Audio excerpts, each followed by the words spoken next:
Hello বন্ধুরা, দেখি আজকে সকাল সকাল কি রান্না করা যায় সকালে জল খাবারের জন্য। দেখি বাগানে একটু বেরিয়ে পড়ি কি এই তো পেয়ে গেছি কটা গন্ধলি পাতা। তবে আমি নিয়ে যাই, নিয়ে কটা বড়া করবো। ঠিক আছে, আপনারা কে কে খেয়েছেন বলবেন। আমার শাশুড়ি মা ভালো খায়, এবং সবাই ভালো খাবে। এই পাতাটা খুব সুন্দর হয় খেতে। দেখুন, দেখতে পেরেছেন বন্ধুরা? এই যে সেই গন্ধলি পাতাগুলো নিয়ে এসেছি। এখন আমি একটু বেটে নেব। এই বেটে তারপরে বড়াগুলো করব।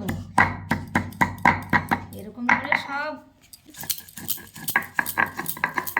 আর এই যে এর সঙ্গে এরকম করে সব বাটবো। এই যে 4টে কাঁচা লঙ্কা দিয়েছি, আর মানে একটু তিতো তিতো লাগবে, তো ওই জন্য একটু আলু কুচিয়েছি এটার মধ্যে দিয়ে ভাজলে তিতোটা কম লাগবে।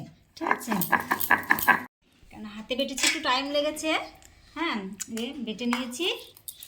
এবার একটু চাল বেটেছি, চালের গুঁড়ো, একটু চালের হলুদ না দিলেও হবে, একটু লবণ দিচ্ছি।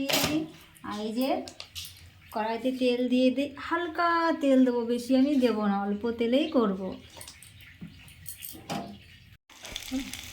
ভাজা কমপ্লিট হয়ে গেছে, কারণ এগুলো তো বেশি লাল হবে না, এগুলো এমনি মচমচ করে ভাজতে হবে। দেখুন, এবার আমি নামিয়ে নেব। এই যে আমার ভাজা কমপ্লিট। এবার আমি একটা খেয়ে দেখি তো কেমন হয়েছে।